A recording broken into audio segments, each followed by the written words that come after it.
Kontatuko dut. Uxua López Homeworkon proiektuan parte hartu zuen. Proiektu hau emakume batzuk Antartidara joan ziren, eta Antartidan aldaketa klimatikoari buruz ikertu zuten, eta egoerari buruz hausnartu zuten. Eta gaur Uxua López hemen daukagu gurekin.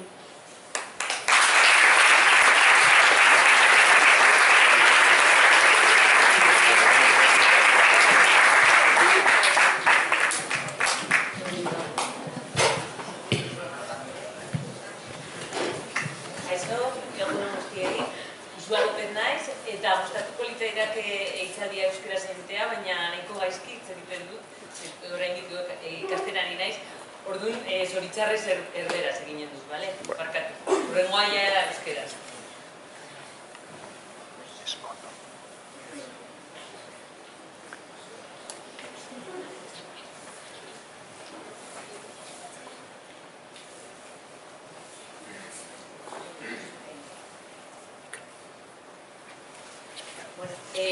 Yo soy ingeniera de telecomunicaciones, soy de Tafalla y vivo en Iruña. Y bueno, ya supongo que vosotros, algunos ya... ¿Sí? Ay, no le da... ¿No habéis oído lo que he dicho? Vale, tengo una voz bastante potente. Supongo, algunos ya estáis en la ESO, ¿no? ¿Hay alguno de cuarto de la ESO por aquí? ¿O sí? Que ya os están diciendo a ver qué bachiller queréis elegir, si ciencias, si artes, si tecnología... Pues ya en la universidad, saber qué queréis hacer con vuestra vida, supongo que ya esas preguntas os empiezan a hacer en vuestro entorno, ¿no? Entonces, yo esta frase de ama ingeniería y nahi dut, esto nunca ha salido de mi boca. Yo no soy ingeniera de telecomunicaciones, pero para nada ha sido algo esto vocacional. De hecho, yo creo que cuando era pequeña yo quería ser charcutera. A mí lo más maravilloso del mundo me parecía ir a la carnicería y ese señor que te daba una rodaja de mortadela. Yo creo que esto era lo que más feliz me podía hacer en la vida. Entonces, antes de hablar un poco de Antártida y de cómo fue ese viaje, os quiero explicar cómo he llegado yo ahí.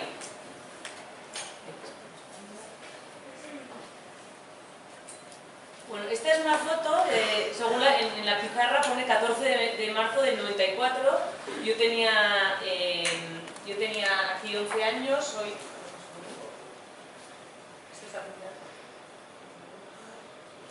esta soy yo. Como veis, los 90 fueron una época muy mala para los chándals.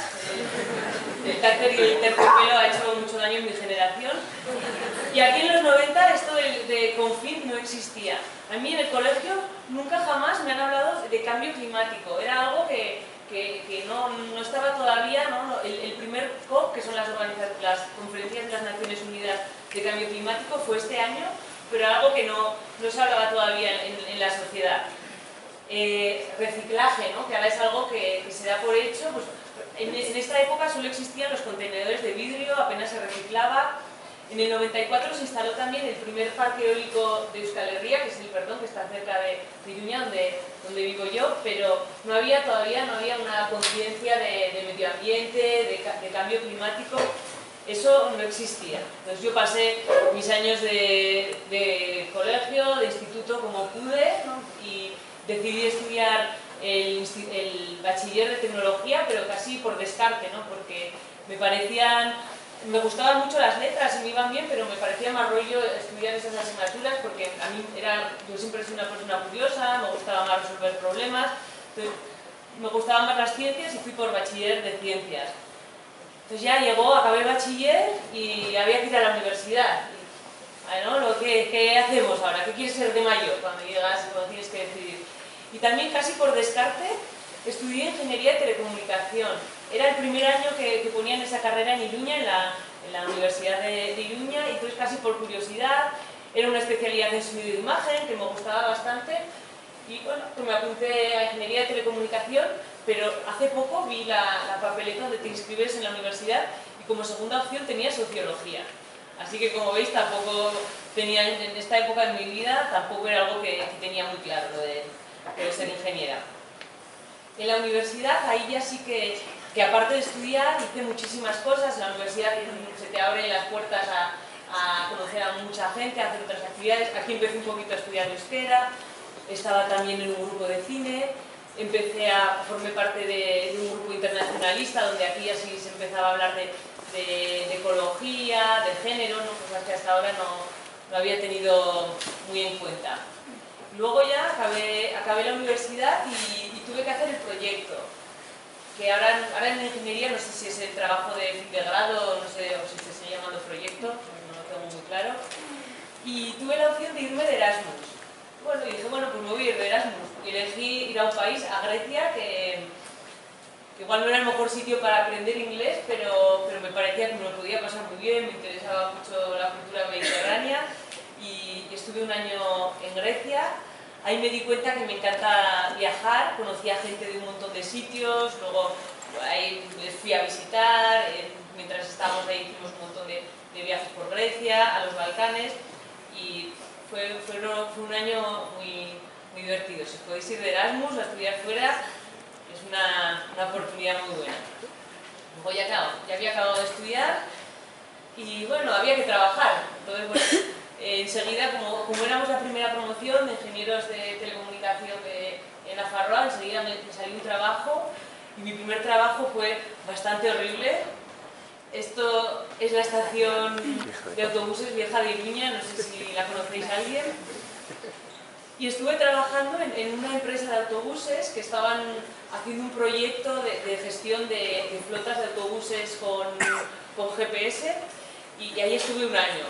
La verdad es que me pareció bastante aburrido, bueno, y aprendí que eso no era algo que me gustaba. Entonces dije, oye, voy a cambiar de trabajo, aquí esto me aburre, no estoy creciendo, no estoy aprendiendo nada, ¿qué más cosas puedo hacer? Bueno, como ya os dije, en el 94 fue cuando se montó el primer parque eólico en Navarra, y esto estoy hablando ya del 2006, y las energías renovables estaban en pleno auge, era el boom de las renovables.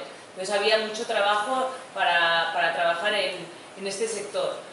Y empecé a trabajar en una empresa que estaba ahí en Iruña, que se llamaba EHN, ahora se llama Acciona, y lo que hacía yo era ir a los parques eólicos a montar los sistemas de telecomunicaciones, porque los parques eólicos, ya los veis, normalmente cuando vais a algún sitio por la carretera están perdidos en medio del monte, y en esos parques eólicos se generan un montón de datos. Los aerogeneradores tienen muchísimos sensores de temperatura, de energía, de sensores eléctricos.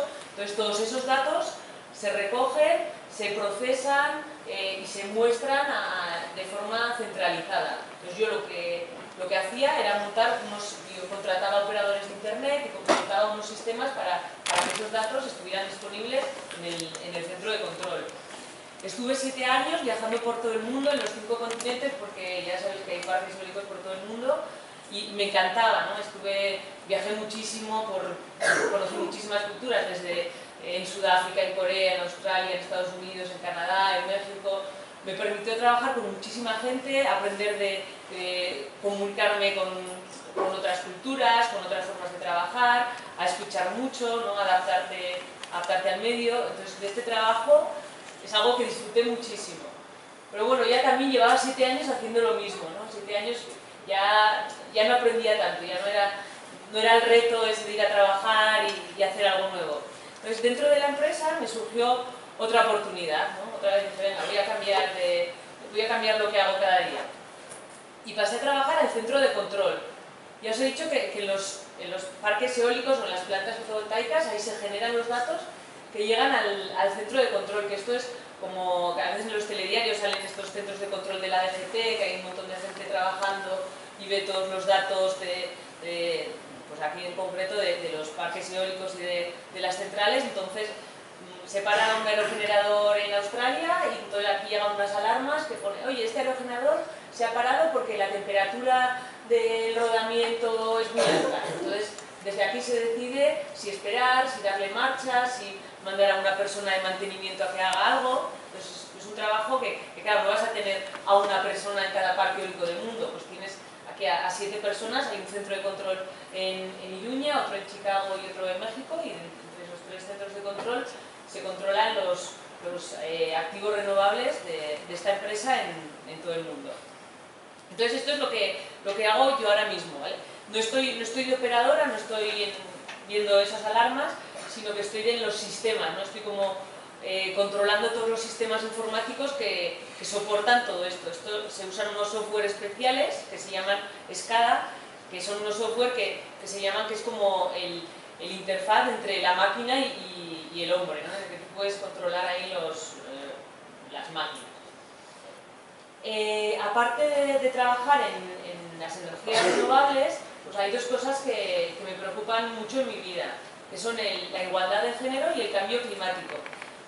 El trabajar en una empresa de energía renovable, pues bueno, ahí estoy metida en temas de cambio climático constantemente, pero aparte, pues en mi vida personal, pues también milito en organizaciones de cambio climático y género. Esta gráfica, bueno, aquí de cambio climático yo creo que sabéis todos bastante, ¿no?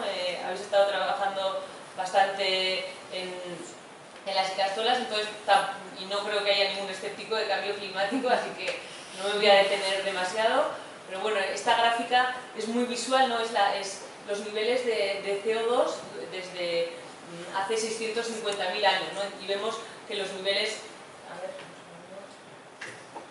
es algo cíclico, ¿no? Los niveles de CO2 son algo cíclico, y aquí desde 1950, ¡boom!, hay un pico de CO2 que está al doble de nivel que en cualquier época anterior de la historia. Y a mí es una cosa que a mí me preocupa muchísimo, ¿no? Estamos teniendo ahora mismo los desequilibrios naturales que estamos sufriendo son increíbles, ¿no? A mí esto, y además es algo muy preocupante, ¿no? Porque hemos visto que se ha dado en los últimos 50 años, ¿no? Cómo se ha disparado el CO2. Y es algo que tenemos que actuar, y tenemos que actuar ya, porque a mí me recuerda esto del cambio climático, me recuerda a una situación. Yo ya os he dicho que soy de Iruña, ahí hemos sufrido mucho con el deporte, ya sabéis, Osasuna, que estaba ahí siempre primera, en segunda, y yo me acuerdo que cuando era pequeña una vez faltaban 6 partidos para que acabara la liga, y todo el mundo, pues ya, Osasuna ya ha descendido, y yo, está ya descendido, a mí eso no me entraba en mi cabeza, y decía, pero si faltan 6 partidos, y si gana todos los partidos 10-0, ¿todavía va a descender? Esto no era posible. Y dice, no, que sí, que ya no podemos hacer nada, ya es demasiado tarde y ha descendido. Pues con el cambio climático pasa algo parecido, ¿no? Va a llegar un momento que aunque queramos ponerle freno, poner medida, ya va a ser demasiado tarde. Ya no va a haber más partidos, por todo lo que hagamos ya no va a valer. Entonces es el momento de actuar, y tenemos que actuar ahora. Y es un mensaje que después, además de haber estado en la Antártida, que te queda muy claro, ¿no? Y es lo que necesitamos transmitir a todo el mundo, que ya no vale dormir 5 minutos más, poner el despertador para dormir 5 minutos más. Esto con el cambio climático ya no vale. Y la otra cosa que ha sido una constante en mi vida, bueno, sobre todo cuando entré a la universidad, ha sido la igualdad de género, ¿no? Yo viví muchísimos años pensando que las mujeres y los hombres teníamos las mismas oportunidades, que todo era igual para todos, hasta que ya llegué a la universidad y me di cuenta que no, que como mujeres tenemos menos oportunidades, se nos cuestiona de una forma diferente, se nos juzga de una forma diferente. Entonces empecé a militar en el movimiento feminista. Esta mani que pongo aquí es de hace un par de semanas en Iruña, del juicio de la manada, ¿vale? Entonces, en este contexto en el que yo estaba muy implicada en temas de medio ambiente y de género, conocí Homeward Bound, ¿vale? Que es lo que nos ha presentado antes. Y Homeward Bound es una iniciativa que surge en Australia en 2016. Se le ocurre a unas mujeres, a una mujer y una científica que trabajaban mucho con empresas, con temas de asesoramiento de empresas, y lo que pretende es crear una red de 1000 mujeres de perfil científico. Son las carreras que en inglés se les llama STEM, que son las siglas de Science, Ciencia, Technology, Engineering, Mathematics, ahora le ponen una segunda M, and Medicine. Entonces, quieren crear una red de 1000 mujeres de perfiles científicos y técnicos para que colaboren y juntas colaboren en la lucha contra el cambio climático. Entonces yo esto me enteré y dije, bueno, esto es maravilloso, se juntan unas cosas muy importantes de mi vida, como son género y cambio climático, y además desde donde yo más puedo aportar, que es desde desde la ciencia y la tecnología, que es donde yo más, donde me desenvuelvo y donde mejor sé hacer. Dos de los pilares básicos de Homeward Bound es visibilizar el papel de la mujer científica, que normalmente el trabajo de las mujeres se invisibiliza. Por ejemplo, casi seguro en vuestros libros de textos tenéis muchos hombres científicos y mujeres. Marie Curie, alguna más, ¿os sale por ahí? Poco más, ¿no? No hay mujeres, no hay referentes de mujeres, porque muchas veces los méritos que realizan las mujeres los han quedado los hombres. En los medios de comunicación no hay referencias a mujeres, sino casi salen, es casi testimonial, ¿no?, lo que sale de las mujeres, mientras que los hombres aparecen más como expertos. Y es importante que haya modelos, que haya referentes de mujeres en este ámbito de la ciencia y la tecnología. Y el segundo pilar de Homeward Bound es la lucha contra el cambio climático. Por eso el broche de oro del proyecto, que es un año de formación, que ahora os voy a contar cómo funciona, es una expedición a la Antártida. Porque la Antártida es el primer sitio donde se ven los efectos del calentamiento global. Se dice que es como el canario en la mina de carbón. No sé si sabéis, antes en la industria de la minería, en las minas, ponían un canario en una jaula. Cuando no había detectores, cuando no había tanta tecnología para detectar los escapes de gas, ponían un canario en una jaula. Entonces, si había un escape de gas, antes de morirse una persona, el canario, que tiene un organismo más pequeño, era el que se moría. Entonces, si veían que se moría el canario, salían todos corriendo de la mina porque había un escape de gas. Pues la Antártida actúa de una forma parecida, ¿no? Lo que pasa en la Antártida es lo que está pasando en el planeta. Y ahí es donde primero se ve, y luego además es mucho más sencillo estudiarlo. Porque aquí, si científicamente quieres medir cualquier cosa, tienes 1000 variables, ¿no? En una ciudad tienes 1000 variables que tienes que controlar, pues, para hacer un experimento. En cambio, en la Antártida, como no hay una interacción humana tan fuerte, pues es mucho más fácil medirlo todo. Por eso la Antártida tiene este valor tan importante en el cambio climático. Y luego además en la Antártida pasa una cosa, que tú vas ahí y no hay aborígenes, no hay nativos de la Antártida que puedan ir y decir, oye, esto está pasando aquí, esto lo tenemos que contar. Entonces el hecho de ir ahí te traes como una responsabilidad de hacer llegar este mensaje a todo el mundo, ¿no? Entonces, por esto es una buena oportunidad para contaros a vosotros lo que hemos visto ahí. Estas mujeres que están aquí fueron mis compañeras de viaje. Son mujeres de 21 países. Como podéis ver, aquí pone las carreras que han estudiado. Como podéis ver, son perfiles muy diferentes, bueno, desde profesoras, epidemiólogas, geógrafos, pilotos, había de todo, muchísimos perfiles de mujeres. Y además también en momentos muy diferentes de su carrera. Por ejemplo, había gente muy joven, os he dicho, yo creo, las más jóvenes yo creo que eran Cecily y Samantha. Por ejemplo, Sam Nixon, esta es una australiana, tiene 23 años, es una mujer brillante y estudia cómo curar enfermedades parasitarias con veneno de tarántulas. Ha ganado un montón de premios esta chica, es brillante, habla como 5 idiomas. Un año aprendió castellano y habla casi perfectamente. Ya le he dicho que tiene que aprender euskera.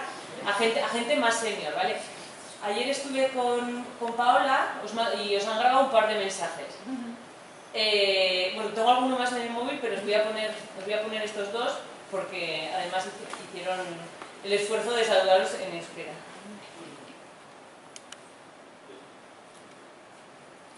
¿Están los altavoces conectados? No sé si cómo se oye.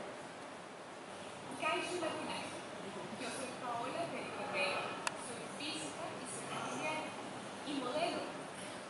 Espera un segundo, estoy poniendo. Se oye bajito, ¿no? Sí. A ver si puedo subir aquí.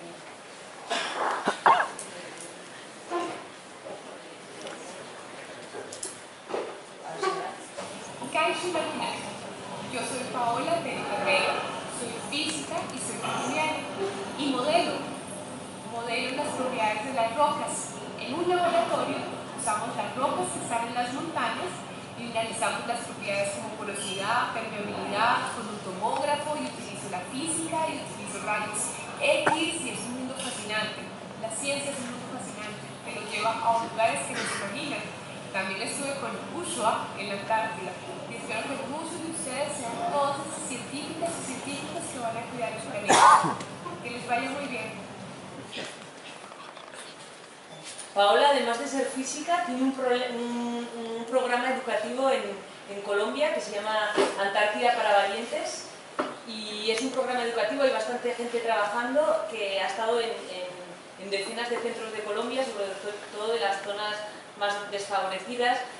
Colabora con la asociación Pies Descalzos, que es esos proyectos, esos colegios que abrió Shakira en Colombia, y tiene un éxito tremendo. Llevó a la Antártida, llevó no sé, como 100 cartas de niños a los pingüinos. En Colombia es una persona que tiene mucho impacto en educación. Ahora mismo ella vive en Inglaterra, está trabajando en Inglaterra, pero va mucho a Colombia con este proyecto de Antártida para Valientes. Y la segunda persona que os pongo es Susan Scott, que es australiana, también ha hecho aquí el esfuerzo de euskera.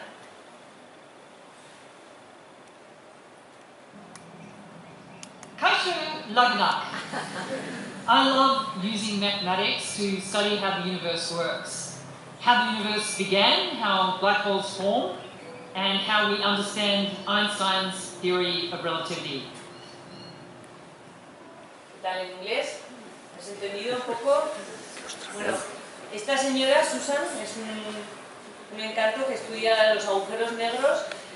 Es física teórica y el año pasado ganó el premio Nobel de Física porque pertenece al equipo de Vigo que detectaron la onda gravitacional del choque de dos agujeros negros. Pues esta señora también estuvo aquí con nosotras. Si queréis preguntarme por alguna, luego si queréis hablamos y vamos hablando. En el móvil también tengo el vídeo de un par de chicas más, pero es que no me iba a dar tiempo a poner todo. Y ahora os voy a contar cómo fue este año formativo. El programa empezó en marzo del año pasado y los 11 primeros meses fue todo formación online. Teníamos grupos de trabajo todos los meses, nos reuníamos las 80, bueno, por tema de zonas horarias lo hacíamos, había como dos posibilidades, y nos mandaban tareas, nos mandaban trabajar en grupos sobre diferentes proyectos. No era solo formación científica y técnica, sino que estábamos hablando también mucho de liderazgo, estrategia, comunicación y visibilidad. Que son actitudes que hacen falta también para, no solo hace falta comunicación científica, sino también saber cómo gestionarla para poder ser líderes en el cambio climático, que es lo que vosotros estáis aquí haciendo. Trabajábamos, bueno, como podéis imaginar, con grupos de Facebook, Slack, no sé si conocéis, también es una plataforma de colaboración online, grupos de WhatsApp. Teníamos grupos pequeños y grupos más grandes, entonces ya nos íbamos empezando a conocer, porque luego ya llegar y juntarnos las 80 mujeres ya era bastante complicado. Entonces, pues bueno, ya nos íbamos estableciendo ya pequeños grupos. Y luego el viaje culmina el año formativo culmina con una expedición a la Antártida. Estuvimos entre el 13 de febrero y el 13 de marzo de este año y nos juntamos las 80 mujeres en Ushuaia, que es la ciudad más austral de Argentina. Cogimos un barco, cruzamos el estrecho de Drake, que es un estrecho, tuvimos muchísima suerte porque es un estrecho que puede costar cruzarlo en función de cómo están las olas, entre 2 días y medio y 5, y nos costó 2 días y medio. Puede haber olas, nos tocaron olas de 6 metros, así que es una cosa maravillosa para este estrecho, porque puede haber olas hasta de 15 metros. Sí. Antes, cuando los marineros conseguían cruzar este estrecho, se podían poner un aro en la verja, ¿no? Era como el hito ahí de la navegación. Entonces ya llegamos a la Antártida, estuvimos en la parte de Península Antártida, que es la parte más cercana a Argentina. Estuvimos bastante al norte y en época de verano, por lo que el frío es relativo. Y aparte, si llevas buena ropa, tampoco se pasa tanto frío. Estuvimos en un barco que se llamaba Ushuaia, que era un barco que perteneció a una asociación científica de Estados Unidos, un barco de 80 metros de eslora, no era muy grande, y ahora lo habían adaptado pues, para que pueda ir más gente, casi como tipo más crucero, con más habitaciones que lo que antes era un barco más de investigación. Dormíamos, comíamos, hacíamos todo en el barco y todos los días bajábamos en Zodiacs a visitar o bien estaciones científicas o diferentes zonas de la Antártida que tienen una especial repercusión sobre el cambio climático. Entonces os voy a poner un pequeño vídeo, es un timelapse de varios ratitos de fotos, pues para que veáis un poco cómo es nuestro día a día en el barco, ¿vale? No dura mucho, menos de 4 minutos. Frank. Good morning, Posse. Breakfast is on 15 minutes time and 8 o'clock. By which time hopefully the sun will be shining on us and we'll go up through the beach straight after breakfast. So breakfast in Keene at 7 o'clock.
día que tuvimos que estar rompiendo hielo, están hablando, pues que estuvimos como 6 horas para cruzar 2 kilómetros porque estaba todo muy arreglado.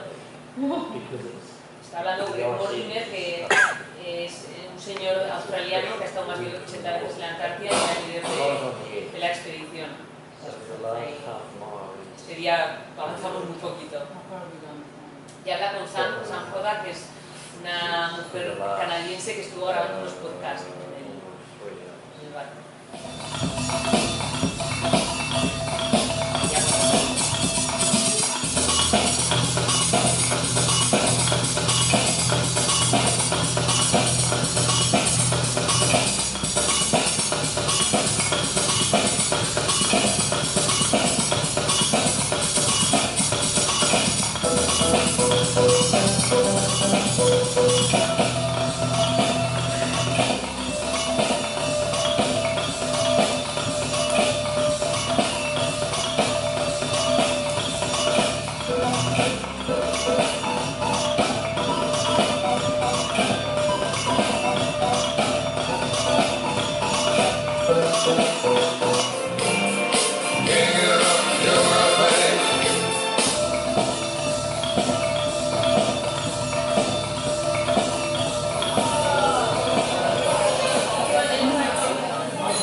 Que fue una catalana que fue la primera mujer del Estado que fue a la Antártida, estuvo allí, abrió una base y bueno, le hicimos un pequeño reconocimiento el día 8 de marzo. Entonces, bueno, con este vídeo quería pues, enseñaros un poco lo que estuvimos haciendo ahí. Además, bueno, este proyecto va a durar 10 años, así que alguno de vosotros, si queréis, os vais a poder apuntar, porque todavía está abierto cuando seáis mayores de 18. Para mí ha sido una experiencia muy buena, es una inyección de positivismo, el ver que tantas mujeres están trabajando, colaborando en algo tan importante como es el cambio climático. Entonces, lo único, animaos a seguir trabajando desde Confint y en vuestro día a día, en todo lo que hagáis, y tener en cuenta pues, la huella ecológica que tiene lo que hacéis y ser responsables con todas nuestras acciones, porque todo tiene un impacto. Así que luego las preguntas y todo eso vamos a hablar por la tarde, ¿no? Ahora mismo no hay sin preguntas. Vale. Así que nada, cualquier cosa, o me buscáis luego, o luego a la tarde yo creo que vamos a tener una sesión en la que vamos a poder hablar, os puedo enseñar más fotos o contaros lo que queráis, ¿vale?